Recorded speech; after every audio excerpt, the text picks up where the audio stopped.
like to find out if we was one of those rowdy boys. Stood there with my neighbor, called Peter, in a flux capacitor. He told me he built a time machine, like wanting to film a scene.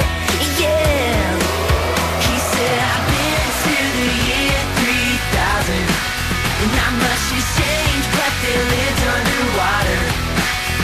And your great-great-great-granddaughter is doing fine, doing fine. He took me to the future in the flux thing, and I saw everything. Boy bands, and another one, and another one.